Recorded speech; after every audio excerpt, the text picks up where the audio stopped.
IMF کا جائیداد لین دین کی ٹیکس شرح کم کرنے سے انکار، ٹیکس شرح میں کمی کی FBR کی درخواست مسترد، مارچ 2025 کے اہداف کم کرنے پر بھی اتفاق نہ ہو سکا، تمباکو اور مشروبات پر ٹیکس کی شرح کم کرنے کی سفارشات پہلے ہی رد ہو چکی، عالمی مالیاتی ادارے نے اسٹاف لیول معاہدے سے قبل گندم خریداری میں صوبوں کی عدم مداخلت کی تحریری یقین دہانی بھی مانگ لی۔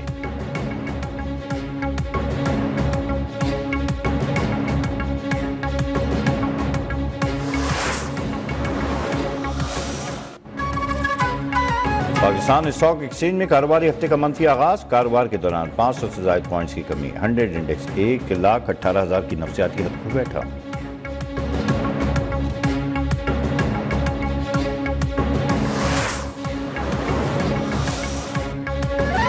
وزیر اعظم کے نوٹس کے بعد چینی کی فی کلو قیمت کم 162 روپے پر آ گئی۔ وفاقی وزیر رانا تنویر حسین کا دعویٰ، کہا یوٹیلیٹی سٹورز چینی 153 روپے فی کلو میں دستیاب ہے، چینی 162 روپے فی کلو سے زیادہ ہوئی تو سخت ایکشن لیں گے، ملک میں چینی کی کوئی قلت نہیں، ایسی صورتحال نہیں کہ درآمد کی جائے۔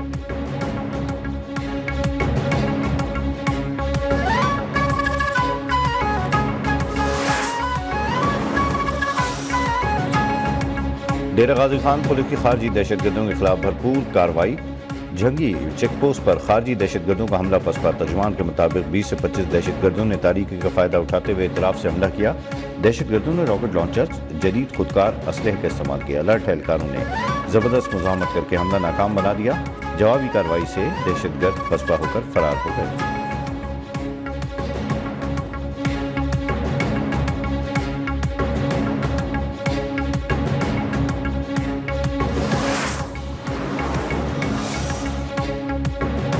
خیبر پختونخوا کو بلوچستان کی طرح ہارڈ ایریا قرار دیا جائے، IG خیبر پختونخوا ذوالفقار حمید کا وزیر اعلیٰ علی امین گنڈاپور کو خط، KPK پولیس کی تنخواہیں بھی بلوچستان پولیس کے برابر کرنے کا مطالبہ، لکھا تنخواہوں میں فرق عدم اطمینان پیدا کر رہا ہے، خیبر پختونخوا میں پولیسنگ اتنی ہی مشکل ہے اور چیلنجنگ ہے جتنی بلوچستان میں ہے۔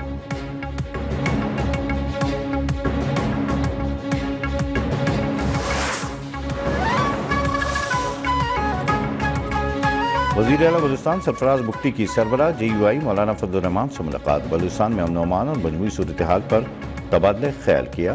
وزیر اعلیٰ بلوچستان نے کہا کہ صوبے میں دیر پا امن اور ترقی کے لیے تمام اسٹیک ہولڈرز کو مل کر کام کرنا ہوگا، دہشت گردوں کے عزائم ناکام بنا کر بلوچستان کو پرامن اور خوشحال صوبہ بنائیں گے۔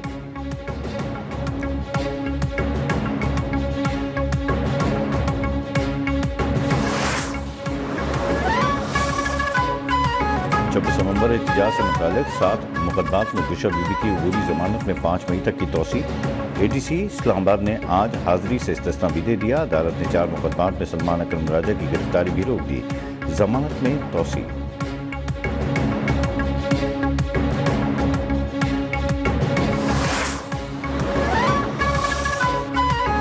مصطفیٰ قتل کیس کے مرکزی ملزم ارمغان کے خلاف اینٹی منی لانڈرنگ سرکل میں سرکار کی مدیریت میں مقدمہ درج، FIR کے مطابق ملزم ارمغان جعلسازی سے ہر ماہ 3 سے 4 لاکھ ڈالر کماتا تھا، ملزم کی کال سینٹر سے امریکی شہریوں سے معلومات لی جاتی تھی، ملزم نے اپنے 2 ملازمین کے نام پر بینک اکاؤنٹس کھولے رکھے تھے۔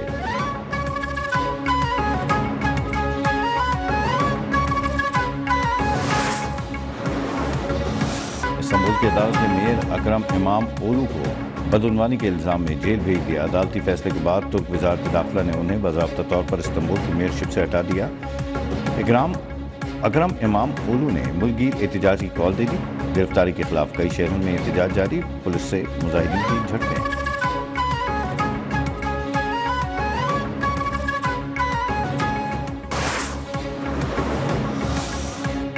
امریکہ نے 5 لاکھ سے زائد تارکین وطن کی قانونی حیثیت ختم کر دی، ملک چھوڑنے کے لیے 24 اپریل تک کا الٹیمیٹم، صدر ڈونلڈ ٹرمپ کا ملک بدری سے سب سے بڑی مہم چلانے کا اعلان، جو بائیڈن کی مہم کے تحت امریکہ آنے والے کیوبا، ہیٹی، نگاراگوا اور وینزویلا کے تارکین وطن متاثر ہوں گے۔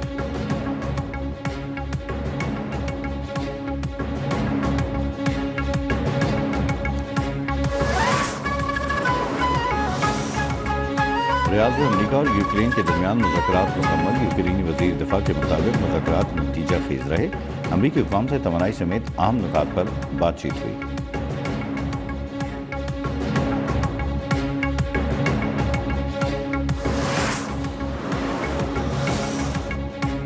کینیڈا کے وزیر اعظم کا 28 اپریل کو عام انتخابات کرانے کا اعلان. لبرل پارٹی اور کنزرویٹو پارٹی کے درمیان 343 نشستوں پر مقابلہ ہوگا. کینیڈین وزیر اعظم مارک کارنی کی متوسط طبقے کی ٹیکس میں کٹوتی کی تجویز. تاہم امریکی صدر میں توڑنا چاہتے ہیں تاہم وہاں پر حکمرانی کر سکیں.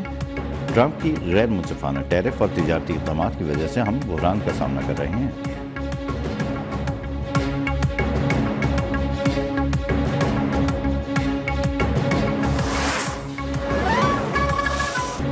امریکی ریاست کیلیفورنیا کے شہر لاس اینجلس میں خالصتان کے قیام کے لیے ریفرینڈم میں ووٹنگ کا سلسلہ کامیابی سے اختتام پذیر.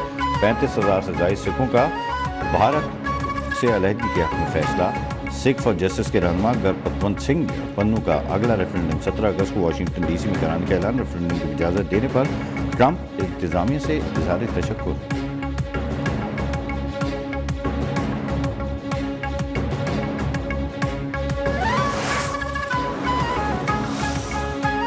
مسجد الحرام کے نئے ہیلی پیڈ پر ایئر ایمبولینس کی کامیاب آزمائشی لینڈنگ. جدید ہیلی پیڈ خصوصی طور پر ایئر ایمبولینس سروس کے لیے تیار کیا گیا. اقدام کا مقصد ہنگامی حالت میں زائرین کو فوری طور پر اور مؤثر طبی امداد فراہم کرنا ہے.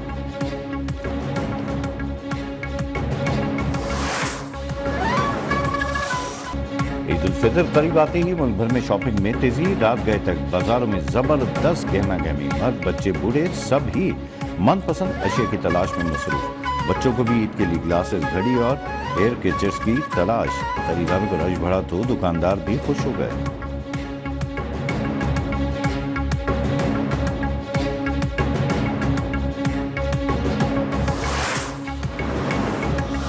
مسلسل کھانسی، بلغم میں خون آنا، تھکاوٹ اور بخار یہ سب علامات ہیں تو ٹی بی کی بھی ہو سکتی ہیں.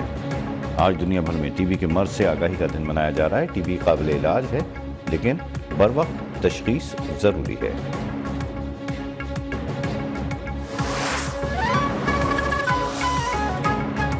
رنجشوں کو کمنٹری اور سوشل میڈیا پر لانے پر سابق بھارتی آل راؤنڈر عرفان پٹھان کو آئی پی ایل کی کمنٹری پینل سے باہر کر دیا گیا. بھارتی میڈیا کی رپورٹ میں بتایا گیا کہ عرفان پٹھان کا چند کھلاڑیوں کے ساتھ کچھ سال قبل اختلاف ہوا تھا.